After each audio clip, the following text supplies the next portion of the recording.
most of the bar was in Selborne Chambers down there in Burke Street, running through to Little Collins Street behind Menzies Hotel. I say running through to Little Collins Street, it was actually called Chancery Lane. That part of Little Collins Street was known as Chancery Lane in honour of the legal profession. And one outcrop had gone to Equity Chambers. Ashkenazi, as chairman, organised two more. One a building just down the street in Chancery Lane called Saxon House, and another one just down the street in Burke Street in Eagle Star Chambers, the Eagle Star Insurance Building. They took a floor in there. I read with Keith Aiken in Eagle Star Chambers. I was then, when I finished reading, my 3-year magic hadn't quite worked. I was on the loose for about 6 weeks. And I camped in Percy Josky's room. Percy Josky was a barrister who was then in federal parliament. I think he later went on to the industrial court. But he never came back to the bar. His son Rod Josky was on the family court for a number of years.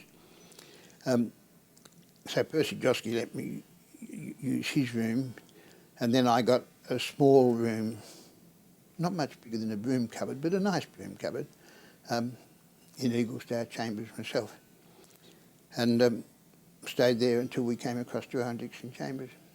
I believe there was a time when a French engineer visited Selborne Chambers and made some very uncomplimentary remarks about the building. I always thought it was complimentary. Would you like to tell us what he said?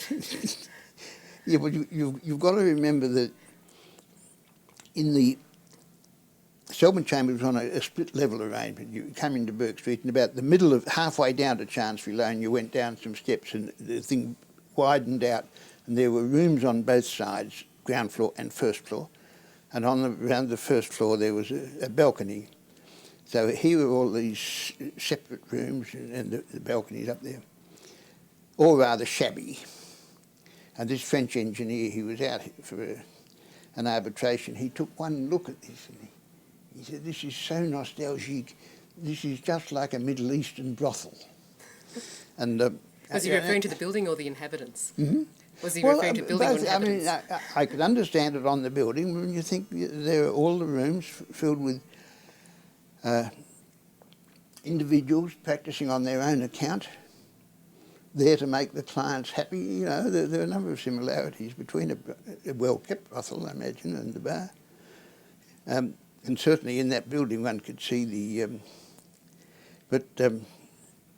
He meant it well, and he wasn't being rude.